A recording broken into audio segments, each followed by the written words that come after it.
P T I نے نو منتخب وزیر اعظم آزاد کشمیر چودھری انوار الحق سے لا تعلقی کا اظہار کرتے ہوئے اپوزیشن بینچز میں جانے کا اعلان کر دیا ہے۔ عمران خان کی زیر صدارت اجلاس میں خواجہ فاروق کو اپوزیشن لیڈر نامزد کر دیا گیا۔ اجلاس میں فیصلہ کیا گیا ہے کہ اپوزیشن کی نشستوں پر بیٹھنے والے اراکین ہی پی ٹی آئی کا حصہ رہ سکیں گے۔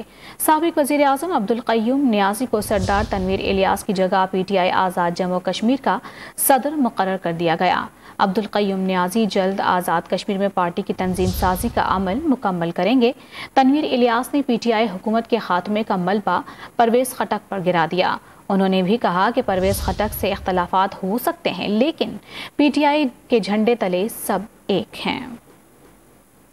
پرویز خٹک صاحب کی انوالومنٹ کے بعد پہلی دفعہ آزاد کشمیر میں پی ٹی آئی کی حکومت گری اور بڑے برے طریقے سے گری، لیکن جو بنانے جا رہے ہیں وہ بھی نہیں بنا پائیں گے۔ پرویز خٹک کے ساتھ ہمارے اختلافات ہو سکتے ہیں بھی، لیکن باقی ہمارے اختلافات کی کوئی ایسی حیثیت نہیں، تو لہٰذا بے شمار لوگ رابطہ کر رہے ہیں، بات کر رہے ہیں، ہم سے پوچھ رہے ہیں، تو ہم ان کو بتاتے ہیں کہ اختلافات ہوں گے۔ پرویز خٹک فیکٹر کی کڑیاں بہت دور تک ہیں، وہ ہم چیئرمین کو بھی بتائیں گے۔